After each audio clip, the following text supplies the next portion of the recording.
Hi friends, ఈరోజు ఈ వీడియోలో వాల్ పుట్టితో వాలి పెయింటింగ్ ఎలా చేయాలో చూద్దాం.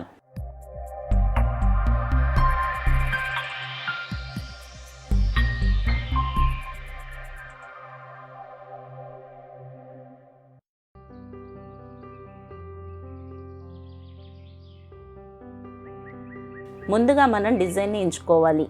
అదే డిజైన్లో స్టెన్సిల్స్ దొరకవు కాబట్టి కంప్యూటర్లో కటింగ్ చేయించుకోవడానికి అనుకూలంగా ఎడిటింగ్ చేసుకొని ఆ బ్లూ ప్రింట్ని లేజర్ కటింగ్ షాప్కి తీసుకువెళ్ళాలి. ఈ స్టెన్సిల్ షీట్ని పోలీకార్బోనేట్ షీట్ అంటారు. ఇవి వాళ్ళ దగ్గరే ఉంటాయి. ఈ స్టెన్సిల్ సైజు వచ్చేసి పొడవు 9 అంగుళాలు, వెడల్పు 18 అంగుళాలు. ఈ సైజులో స్టెన్సిల్ కట్ చేయించుకోండి. డిజైన్ చుట్టూ ఉన్న ఎక్స్ట్రా స్టెన్సిల్ ఎడ్జ్ తక్కువ ఉండేలాగా చూసుకోవాలి.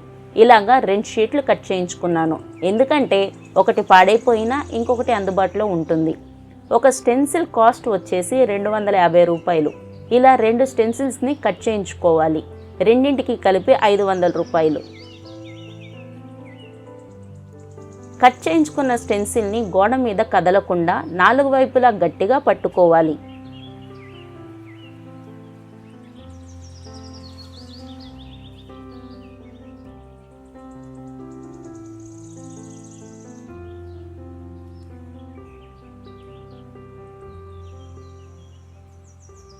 ఇప్పుడు మక్కు తీసుకొని వీడియోలో చూపిస్తున్న విధంగా మక్కు బ్లేడ్తో అప్లై చేయాలి.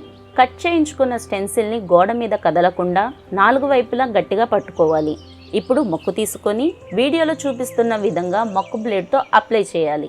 స్టెన్సిల్ మీద పుట్టి ఎక్కించేటప్పుడు అయితే అడ్డంగా అయినా ఎక్కించాలి, లేదా నిలువుగా అయినా ఎక్కించాలి. ఎలా పడితే అలా ఎక్కిస్తే డిజైన్ సరిగ్గా రాదు. మక్కుని మరీ మందంగా కాకుండా పలచగా కలుపుకోవాలి.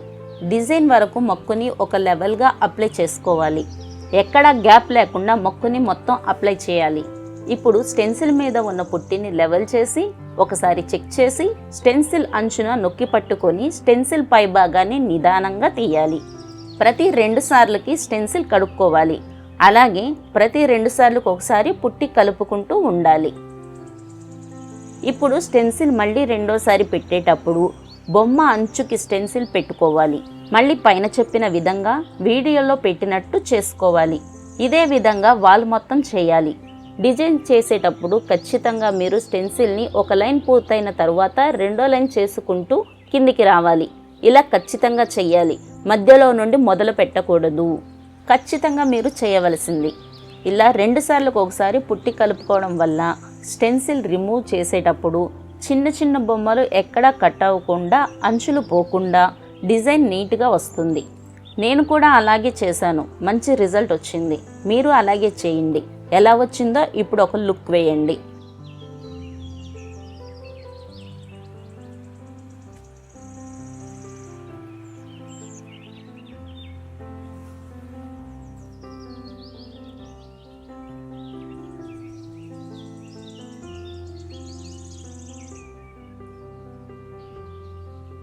తర్వాత రోజు 150 నెంబర్ శాండింగ్ పేపర్తో పుట్టి పెట్టిన ఆర్టికల్స్ మొత్తానికి పేపర్ కొట్టుకోవాలి. చాలా జాగ్రత్తగా పేపర్ కొట్టాలి. ఫినిషింగ్ స్మూత్గా వచ్చేలా చేసుకోవాలి. ఇలా గోడంతా వీడియోలో చూపించిన విధంగా చేసుకోండి.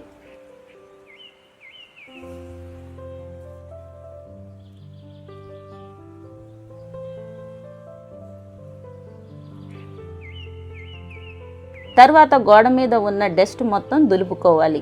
దులుపుకొని క్లీన్ చేసుకోవాలి. తర్వాత సింగిల్ కోట్ ప్రైమర్ అప్లై చేసుకోండి. ఈ వాల్ సైజ్ వచ్చేసి 10x8 మొత్తం 80 SFT వచ్చింది. ఇలా చేసినందుకు 1 స్క్వేర్ ఫీట్ వచ్చేసి 200 రూపీస్ తీసుకోవాలి. 16,000 అవుతుంది. మెటీరియల్కి 3,000 తీసేసినా ఈ డిజైన్ ఇలాగే పర్ఫెక్ట్గా చేస్తే 13,000 మీకు మిగులుతాయి.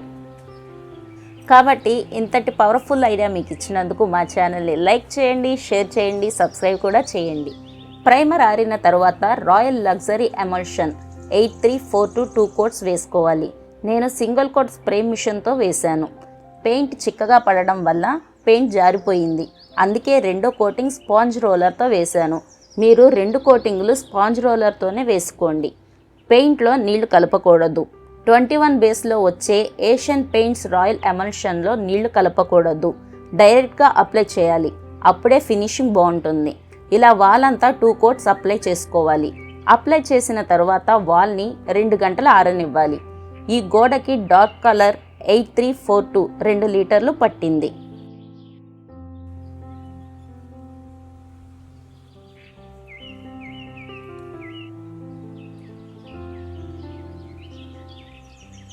గ్రీన్ షేడ్ ఆరిన తర్వాత లైట్గా బ్లాక్ షేడ్లో కనబడుతుంది. దీని మీద అపెక్స్ అల్టిమా గోల్డ్ 1 లీటర్ తీసుకొని, అలాగే ఒక స్పాంజ్ తీసుకొని దానిని 2 భాగాలుగా చేసుకొని ఆ గోల్డ్ని స్పాంజ్కి పట్టించి ఆర్టికల్ మీద రబ్బింగ్ చేయాలి. రబ్ చేసేటప్పుడు అడ్డంగా నిలువుగా చేయకూడదు. వీడియోలో చూపిస్తున్న విధంగా తిప్పుతూ చేసుకోండి.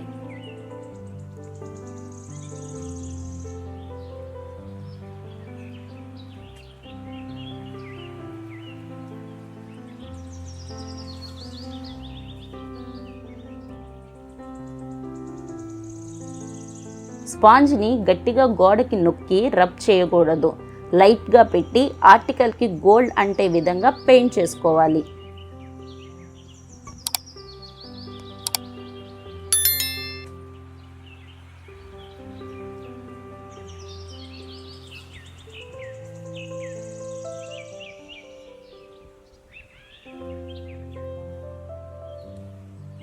ఎక్కడైనా గోల్డ్ అంటినట్లు అనిపిస్తే అక్కడ టచింగ్ చేసుకోండి. సేమ్ ప్రాసెస్ వాల్ మొత్తం చేసుకోండి.